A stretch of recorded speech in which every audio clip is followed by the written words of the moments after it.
Morning everybody, John from Solo Boss. Everybody knows me. So let's run around. We've had this truck, we built this truck 2 years ago. So we've had it for 3 Christmases now because we built it the week before Christmas, 2022. As we run with the trailer set up for 1.5 years, 2 years before we went to this. So let's run around what's happened, what I would change, what's going to change on the ute. And then if you guys got any questions, put it in the video below and I'll do a Q&A for you guys to explain anything that you're looking, how to finance these trucks, how to build the trucks, why you would want a truck like this. So let's have a look. All right, so we're 2 years in. Let's have a look at the signage. Up the top there is all still pretty good. I haven't washed the truck or anything like that, so it's got little bits of paint and stuff all over the place because I've done a little bit of painting. Other than that, I'll just give it a good wash, good bath, and it'll come up really nice again. The wrap is still in pretty good nick. I've noticed these little corners up here flying up, but I haven't really worried about them. I could cut them off and just reheat that down. The stickers, that website sticker has been really good up the top there. It's got a lot of attention. We did nick a log, which when we were reversing into a property because it was really tight, and I'm probably glad that I had the truck because I definitely wouldn't have got the trailer into that property. I did go with the city cab, the Fuso Canter. It's the 515 city cab. So the main reason I went with that is it's 2.1 meters wide. So you can get through the average gate. The average gate is 2.2. So you got about 50 mils on each side for those electric gates and stuff like that. So what I do is, if it's really tight, I just pull these mirrors in. So you just pull the mirror in and you go straight for a gate, really easy. You know, trying to, especially on this school project, I got to drive that all the way around into there, and there's nowhere to turn around. You can't park on the grass or anything like that. So if you were to take a trailer into this job, you'd have to take the trailer all the way down to there, take it off, push it up into one of the corridors, and then turn the ute around, turn the truck around, and then reconnect it. So having the truck, which is good, it's 5.3 meters or 5.5 meters long. So it fits in a normal car bay.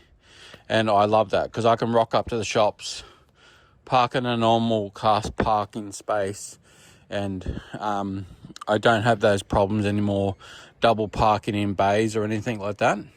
So we got the solar on top of the roof. That's been really good to charge the batteries. These batteries have never, ever... It's pretty messy in here. I gotta do a clean up because I've been doing some stuff. These batteries have never, ever been put on charge through 240 volts. So they've never been plugged into the wall. They've always been fed off the truck. With the DCD chargers there and there. As you can click on there, it shows you it's fully charged on standby. It's fully charged on standby. Alright. The one thing I did like when I did build this is I put a canopy on it. It's just on the 2.4 meters high. As you can see, I've rubbed across a branch here and scraped that signage. But to replace that top signage is like $400. So If I wanted to replace the wording or anything like that, it's just $400 to redo the top. So it's not that much. What I'm going to do is I'll trade this truck in 4 years' time. And I'll just get a new wrap done on the new truck. This tray would go up. They would take it up in the workshop and then would drop it straight on the new one. They would have it for probably 2 days, they said, where they'd just jack that up and then they'll drive the new truck under it and bolt it straight to the tray. So the great thing about this is I always have a low mileage truck. So that way I'm not racking up too many kilometers and it becomes a reliable vehicle for my work. So then I don't have to worry about anything breaking down. If it does break down, it's just something that happens and we can deal with it, whether we hire a trailer, unbolt one of the machines and whack it on that. But things that have happened over the 2 years, we've got a little bit of rust here and there, but that's just part of the business. You got a chlorine tank here. We might have to redo the bracing across the top here.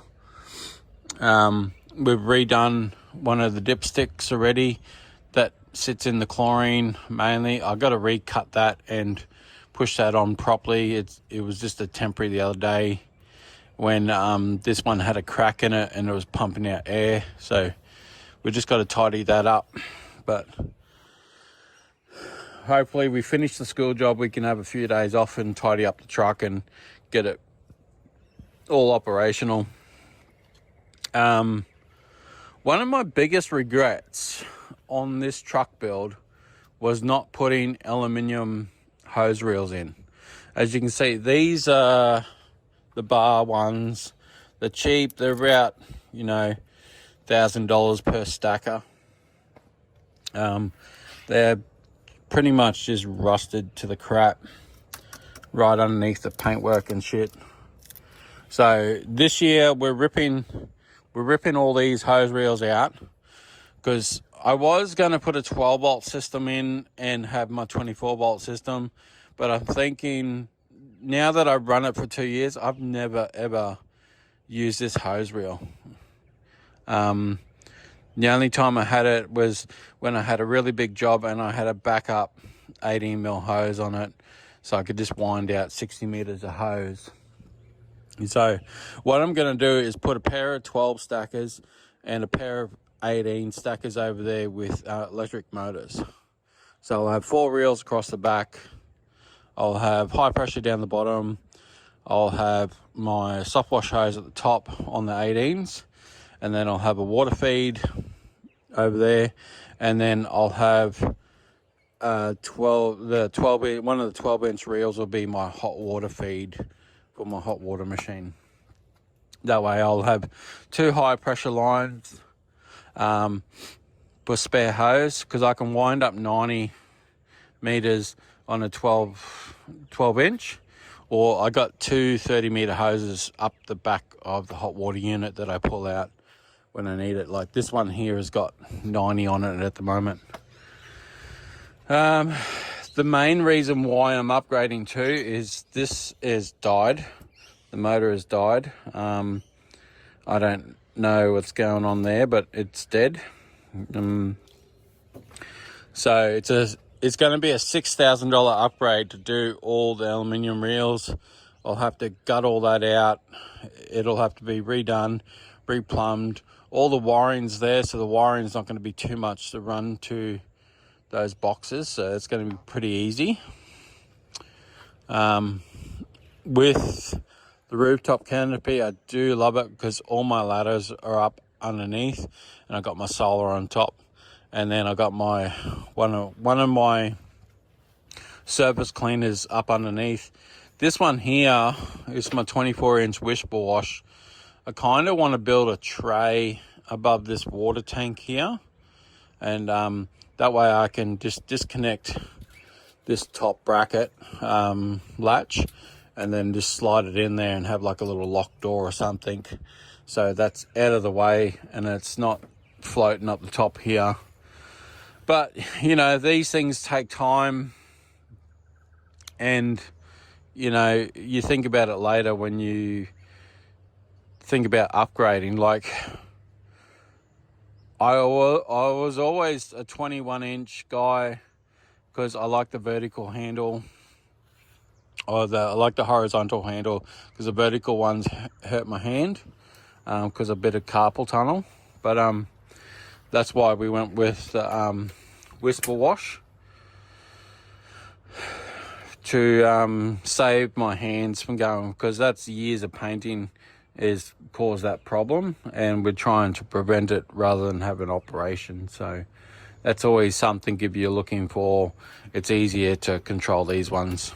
So, but that Whisper Wash is really good for concrete, not leaving marks, not leaving lines. So if you're looking to get one and you got an 8 gallon, that's the one that you want to get. So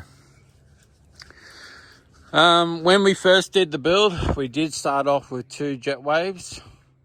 We had the Jetwave Executor hot water unit. Where's that one at the moment? 2 years in, it's 186 hours. So in another 14 hours time, it'll get a service. That'll be its 4th service, because I've been servicing that one every 50 hours because I don't use it that often. And as you can see, the Executor, the Centaur Gen 2 is gone off the truck. That one had 850 hours and it's dead. So I don't know what's going on with that one. It's had tons of problems. Oil leaks in the gearbox. The gearbox is done. The pinion bearing was broken. So it's in the shop getting fixed. But it's not going to go back on the ute. We're going to sell it as a second-hand unit and get a few grand for it. So we spent the $10,000 on a new Spitwater belt drive. So I've been loving this. It's quite quiet. What we have to do is we have to get a new exhaust done, because we just screwed that one on to whack it in, because this one went on the week before Christmas because of the other one breaking. And what have we racked up on it? We're 25 hours into that new machine that we've been putting on with the school, doing all the downstreaming and stuff. So we'll probably whack another 10-15 hours, and it'll go in for its first service at 50 hours when the guys come back off holidays. So we'll get all that done. But it is pretty quiet. It runs quite nice. It's got the power. I really, really love this at the moment, but time will tell. So what we're doing at the moment is we've got a boat pod for the fuel cell, which has just got a little hose there. What I want to build is an aluminium fuel cell underneath it. So then I can have my fill up point over here, and I can get this key up to like that height where I can see all the gauges and stuff. So this whole machine will come up about 250 mil, and we'll get it up about here. And what we'll do is we'll have it sitting on a cradle that'll be over top of the fuel tank and bolted to the tray, so it won't really move that much. So I'm looking forward to seeing how long that lasts, and what the warranty is like with Spitwater and what the service is like. So we'll find out as time progresses. But at the moment, the Jetwave one is off and it won't be going back on.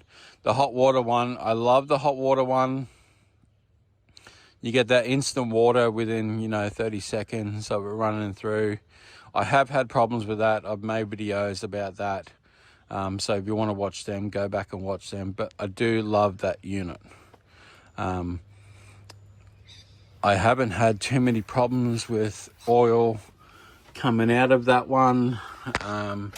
It's been pretty good. They did put the higher breather on the gearbox, and it's got a different pump on the back of it than the Centaur did. So I don't know if that's a different reason why it's working better, but the pump was different on the 8 gallon than the 5. So other than that, I can't really fault it. There have been a couple of issues with the sensor. The exhaust, well, it probably just needs a better modification or something, but when it dropped down, it burnt the little gauge. So we got it up there on a hose clamp. So that's the rundown of my truck. We got the little light brackets here. We're probably going to have to switch these out because I started to rust. So we'll have to cut these out and put new ones in. These have been pretty strong and pretty good because I don't think I'll be able to buy the brackets. And they're only a couple of bucks each. So we'll just buy new ones, and we might even put a stronger light in. But yeah, any questions, just let me know in the comments down below. Do a Q&A. If you want to know more about financing a build like this or how to do it, just drop it down in the comments, and we can go from there. My personal opinion on my truck is the fact that it has saved me so much time from my trailer. Like if I'm rocking up to a job site, 5 minute setup, 5 minute pack up, pretty much you whack out your water hose, you whack out your high pressure hose, and you're straight into it. The trailer build, you got to open the back, you got to pull out the hose, you either got to wind it up by hand, because you probably don't have hose reels yet. So the literal time saving in a truck and getting an 8 gallon machine is like double to triple the time savings that you would normally have on a trailer build. And the fact that you can park this nearly anywhere you want. So let me know in the comments. Always happy to help you out as much as I can, and I'll get back into the school.